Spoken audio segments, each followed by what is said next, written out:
Government అంటే ప్రతిపక్షాల వాళ్ళకి కూడా ఒక మెసేజ్ ఇవ్వాలి అధ్యక్ష. ఏదో అంటారు కదా, చింత చచ్చినా పులుపు చావదు అని. రోడ్డు మీదకి వచ్చి ఇంకో పదం ఉంటుంది, ఏమీ లే నాకు ఎగిరెగిర పడుతుందని.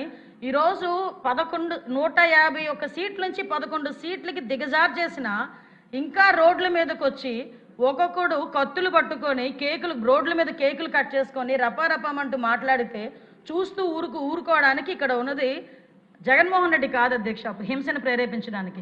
ఇక్కడ ఉన్నది చంద్రబాబు నాయుడు గారు. మూగ జీవాల్ని కూడా తలలు నరికి దాంతోనేమో అభిషేకాలు చేస్తాము, మాకు నచ్చినట్టు మేము ఉంటామని చెప్పడానికి ఇది రాజారెడ్డి రాజ్యాంగం కాదు. ఇది గౌరవ ముఖ్యమంత్రి గారు నడిపిస్తున్న అంబేద్కర్ రాజ్యాంగం. తప్పు చేసిన వాడు ఎలాంటి వాడైనా, ఏ పార్టీ వాడైనా, ఎలాంటి సిచ్యువేషన్లో ఉన్నా కూడా వాడికి శిక్ష తప్పదు అని చెప్పడానికి మేము ఇక్కడ నుంచే మెసేజ్ ఇస్తున్నాం అధ్యక్ష. ప్రతి ఒక్కడు కూడా గీత దాటితే కటకటాలే, అంతకు మించి వేరేది ఏమీ లేదు. దానికి సంబంధించి మీరు ఎన్ని మాట్లాడుకున్నా బయట అన్నిటికీ సమాధానం చెప్పడానికి మేము సిద్ధంగా ఉన్నాం. లా అండ్ ఆర్డర్ విషయంలో ఉపేక్షించే పరిస్థితి లేదు అని చెప్పడానికి మరొకసారి గౌరవ ముఖ్యమంత్రి గారి తరఫున బూతులు అదొక్కటి చెప్పేస్తాను, మళ్ళీ ఎత్తారండి.